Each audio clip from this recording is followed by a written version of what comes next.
एका छोट्या चुकीमुळे सुरू होतात ते मोठे त्रास। परवा माझ्याकडे एक पेशंट आली। ती म्हणाली, डॉक्टर, सतत तोंडात फोडं येतात, छातीत जळजळ होते, लघवीला आग होते आणि शरीर कायमच गरम वाटतंय। सुरुवातीला तिला वाटलं गरमीमुळे होत असेल, पण हळूहळू त्रास एवढा वाढला की रोजचं खाणं पिणं सुद्धा तिला अवघड झालं। आणि सर्वात धक्कादायक गोष्ट म्हणजे या सगळ्यांमध्ये कारण होतं ती शरीरातील वाढलेली उष्णता। नमस्कार, मी डॉक्टर आरती वैष्णव।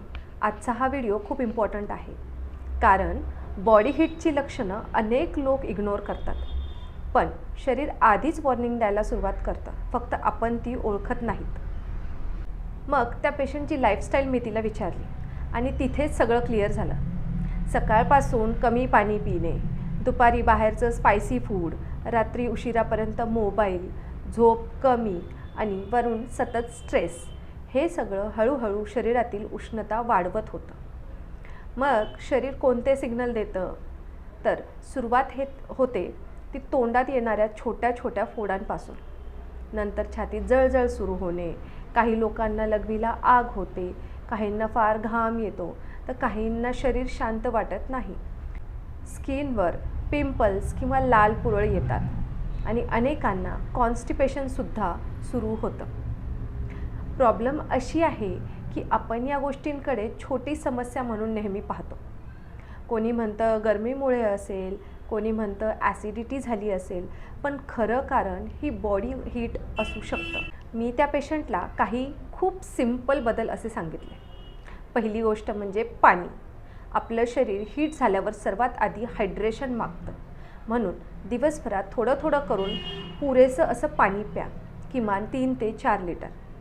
मी तिला दररोज ताक प्यायला सांगितलं। ताक हे शरीराला नॅचरली कूल करतं, थंड ठेवतं आणि डायजेशनसुद्धा सुधारतं। जेवणानंतर तिला मी बडीशेप खायला सांगितली। हा छोटासा उपाय अनेक लोकांना माहिती असतो, परंतु रेग्युलरली कोणी करत नाही।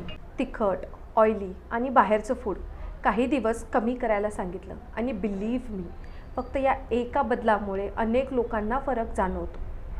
लेट नाईट जागरण बंद करायला सांगितलं, कारण शरीर हे हील होतं ते फक्त झोपेमध्येच।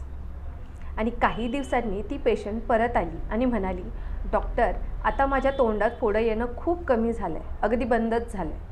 आपलं शरीर अचानक आजारी पडत नाही, ते आधी संकेत देतं, फक्त आपण ते वेळेत लक्ष दिलं पाहिजे। म्हणून जर तुम्हालासुद्धा तोंडात फोडं येणे, ॲसिडिटी, जळजळ किंवा शरीरात उष्णता जाणवत असेल, तर आजपासूनच हे छोटे छोटे लाईफस्टाईल बदल सुरू करा।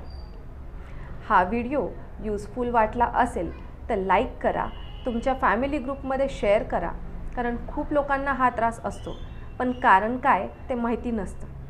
आणि अशाच सोप्या हेल्थ माहितीसाठी चॅनलला सबस्क्राईब करायला विसरू नका। मी डॉक्टर आरती वैष्णव, पुन्हा भेटू एका नवीन यूजफुल विषयासोबत।